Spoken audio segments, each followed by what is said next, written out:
Hello everyone, তোমরা সবাই কেমন আছো? আশা করছি খুব ভালো আছো। আমি ললিতা চলে আসলাম তোমাদের সঙ্গে একটা নতুন ব্লগ নিয়ে।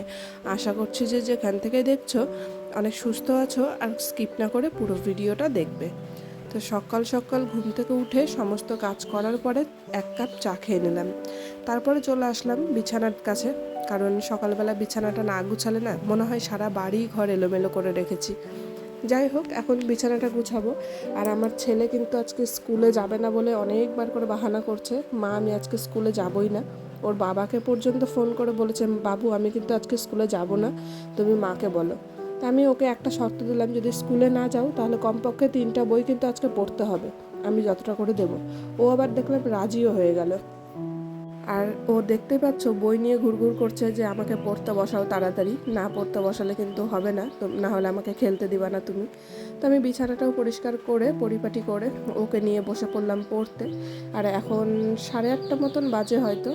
এখন ওকে নিয়ে আগে কিছুক্ষণ পড়াই, মানে প্রথমে অঙ্ক করাবো। আর ওর হাতের লেখা দিনে দিনে এত খারাপ হচ্ছে, তোমাদেরকে কি বলবো। এগুলো হয় একমাত্র ও লেখে না এই কারণে, মানে ও একদম লিখতে পছন্দই করে না। ওকে হাজারবার মুখে পড়াও, কিন্তু ওকে যদি একটা পৃষ্ঠা লিখতে দিই তাহলে পুরো আমার মাথাটা খারাপ করে দেবে। যাই হোক, ও তো ওর মতন অঙ্ক করছে আর আমি চলে আসলাম জামা কাপড় ধুতে। অনেকগুলো জামা কাপড় হয়েছিল, তো সেই জামা কাপড়গুলো সকালবেলায় ধুয়ে রেখেছিলাম, মানে ভিজিয়ে রেখে ধুয়ে রেখেছিলাম, সেগুলো আর মেলা হয়েছিল না। আর দিনটাও একটু বৃষ্টি বৃষ্টি ভাব, মানে কেমন একটা মেঘলা ওয়েদার। তো একবার ভাবছিলাম ভিজাবো কিনা, কিন্তু জামা কাপড় যতটা রেখে দিই পরের দিন দেখি ডবল হয়ে যায়। আর আজকেও বেশ অনেকগুলো জামা কাপড় হয়েছে, তো ভাবলাম না ধুয়েই ফেলি, তাতে শুকাবে শুকাবে না শুকাবে দেখা যাবে। তো এখন এগুলো জামা কাপড়গুলোই সুন্দর করে মেলে দেবো। আর বাড়িতে তারের হয়ে গেছে অভাব, মানে একদম এইরকমভাবে তার টানানো পুরো নিচে নেমে যাচ্ছে। পরে ভাবলাম ওগুলোকেও ঠিকঠাক করা যায়। আর এই করতে করতে চলে আসলো সবজিওয়ালা কাকু, তার কাছ থেকে এখন নেব মিষ্টি কুমড়ো আর এদিকে নিলাম গাঁঠি কচু। এই কচুগুলো খেতে কিন্তু বেশ ভালো লাগে, আর এখন তো গরমের সিজন, ধীরে ধীরে এই কচুগুলো বেশ ভালো উঠবে, বাড়িতে নিয়ে আসবে আর প্রায় নেওয়া হবে। তারপরে ছেলে বললো ম্যাগি খাবে, যেহেতু ও সকাল থেকে কিছু খায়নি, ওকে আবার ম্যাগি বানিয়ে দিলাম। আর ও ম্যাগি পেয়ে কিন্তু খুব খুশি। ও বাড়িতে থাকলে সেদিনে আমি ওকে ম্যাগিতে, তাছাড়া ওকে ম্যাগিটা খুব একটা দেওয়া হয় না। আর এখন ও যাবে খেলতে, আর আমি চলে আসলাম বাড়ির কাজকর্ম করার জন্য।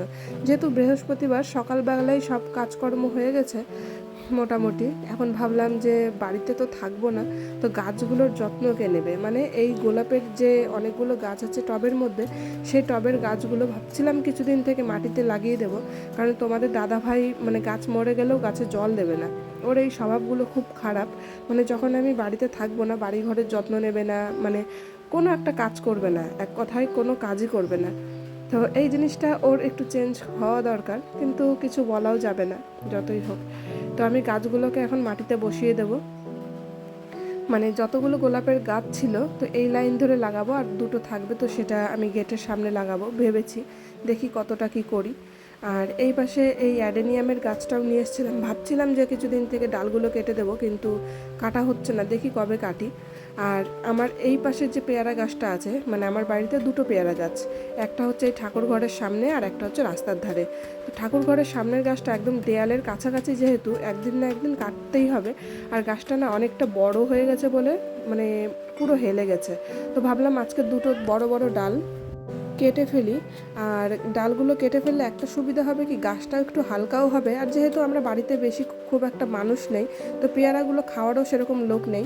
তো মানে যত পেয়ারা হয় বেশিরভাগ পাড়ার মানুষ আত্মীয় স্বজন, মানে যারা যারা আসে আর কি চাইতে, কখনো না করি না যে সবাই নিয়ে যাও। আর আমার ছেলেও খুব একটা পেয়ারা পছন্দ করে না, ওই খাওয়ার মধ্যে আমি যা, তোমাদের দাদা ভাইকে তো বলে বলেও খাওয়াতে পারি না, ও এমন একটা হয়েছে ফল খেতেই চায় না।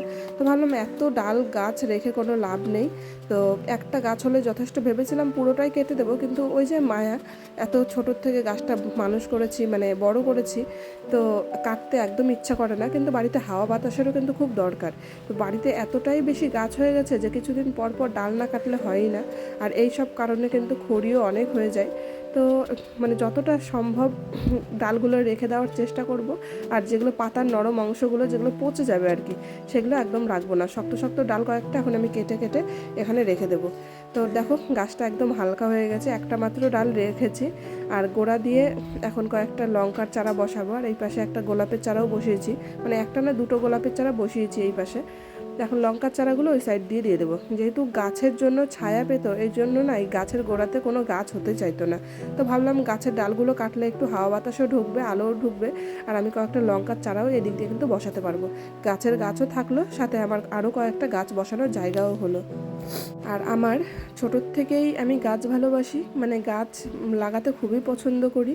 আর আমার মানে শীতের দিনে বিশেষ করে যে রং বেরঙের ফুলগুলো হয় সেগুলো কিন্তু মানে চারা বসাতে খুব ভালোবাসি।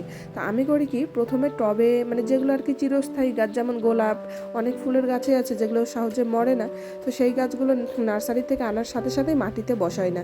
প্রথমে 6 মাস ওদেরকে টবে রাখবো, দেখবো ওদের ঠিকঠাক যত্ন নেব, একটু গ্রোথ হবে, একটু বড় হবে, তারপরে ওদেরকে মাটিতে বসাবো। কারণ অনেক সময় কি হয়, মাটিতে বসানোর পরে হয়তো যদি বৃষ্টি হয় বেশি, কারণ শিলিগুড়ির সাইডে তো অতিরিক্ত বৃষ্টি, তো গাছগুলো নাও টিকতে পারে। যেহেতু আমার বাড়িতে অতিরিক্ত বালি পাথর, মানে আমার 2 থেকে 3 হাত যতই মাটির নিচে খোঁড়ো না কেন, শুধু বালি পাথরই বেরোয়, মানে একদম মাটি নেই, যে কারণে আমার না খুব কষ্ট হয় মাটিতে গাছ বসাতে। তো কাজকর্ম হয়ে গেছে, ঘর বাড়ি ধোয়াও হয়ে গেছে, কারণ গাছগুলো লাগাতে লাগাতে প্রচণ্ড মাটি হয়ে গেছিলো, সেগুলো ধুয়ে পরিষ্কার করলাম। আর স্নান করে এসেই দেখি এখন বৃষ্টি পড়ছে, মানে যেই জামা কাপড়গুলো মেলেছি আবার নতুন করে কিছু পরে ধুয়েছি, আবার বৃষ্টি পড়ছে। আর ছেলে বায়না করছে আমি বৃষ্টিতে স্নান করব, ওকে মানা করছিলাম, ও কোনো মতেই শুনছিল না। তো তারপরে চলে আসলাম পুজো করতে। এখন পুজোটা করে নিলাম, আর যত ফুল ফুটেছিল সবগুলো তুলিনি, কারণ আর জায়গা ছিল না দেখো দেওয়ার। এত সুন্দর করে সাজানো যায় না এখন এই সময়টাতে, প্রচুর ফুল ফুটছে সত্যি বলতে। তো পুজো টুজো করে চলে আসলাম রান্না করতে, কারণ আজকে অনেকটাই দেরি হয়ে গেছে রান্না বান্না করতে, যেহেতু বাড়ির সমস্ত কাজকর্ম যেদিন ভাবি আগে করব, আর এই গাছের ডালগুলো কাটতে কাটতে না অনেকটা সময় লেগে গেছিলো, তাই একটু লেট হলো রান্না করতে। তো সকালে একটু ভারী খাওয়া হয়েছিল, যে কারণে একটু দেরি করে নিলেও কোনো টেনশন থাকে না। আমি ভেবেই নি যেদিন বাড়ির কাজকর্ম বেশি করব সেদিন হয়তো সকালের টিফিনটা কিংবা একটু রুটি বা ভাতই করে নেওয়া, সেদ্ধ ভাত, তাতে আমাদের একটু দেরি করে রান্না করলেও অসুবিধা হয় না। আর আজকে রান্নার মধ্যে ছিল 5 রকমের মানে সবজি দিয়ে, 5 রকম ঠিক না, মানে কয়েক ধরনের সবজি যা ছিল ঘরে সেগুলো দিয়ে, মাছের মাথা দিয়ে একটা তরকারি, আর এদিকে ছিল ছোট মাছের তরকারি, আর সাথে ছিল মসুর ডাল। আর এই যে 5 রকমের যে সবজি দিয়ে মাছের মাথাটা দিয়ে যে একটা ছ্যাঁচড়া তরকারি করা হয়, এই তরকারিটা খেতে কিন্তু খুবই ভালো হয়। আর এখন যে আমি নামাচ্ছি সেটা হচ্ছে ছোট মাছ ঝিঙে আর তোমার এদিকে পেঁয়াজ দিয়ে রান্নাটা করেছিলাম। এই মাছটা খেতে খুবই ভালো হয়। আমি খুব একটা ছোট মাছ খেতে পছন্দ করতাম না আগে, কিন্তু তোমাদের দাদাভাই যেহেতু পছন্দ করে তার জন্যই রান্না আর কি। আগে রান্নাগুলো দেখাতে পারিনি, এই যে দেখো আজকে ছিল মসুর ডাল, এই যে ছোট মাছের একটা তরকারি, আর সেই 5 রকমের সবজিটা আর কি মাছের মাথা দিয়ে। তারপরে কিছুক্ষণ রেস্ট নেওয়ার পরে চলে আসলো বাচ্চারা, ওদেরকে এখন একটু পড়াবো। আর একটা জিনিস দেখো, দুপুরেও কিন্তু কয়েক ফোঁটা বৃষ্টি হয়েছিল, আর তারপরে বিকেলবেলা 4:30 5টা নাগাদ আবার জোরে বৃষ্টি চলে আসলো। তো যাই হোক, তোমাদের ভিডিওটা কেমন লাগলো অবশ্যই আমাকে কমেন্ট করে বলো। আর আজকের ভিডিওটা আমি এখানেই শেষ করছি। তো তোমাদের ভালো লাগলে অবশ্যই একটা লাইক করে দিও, যারা আমার চ্যানেলে নতুন তারা আমার চ্যানেলটিকে সাবস্ক্রাইব করে আমার পাশে থেকে ভালো করে দেখা হবে।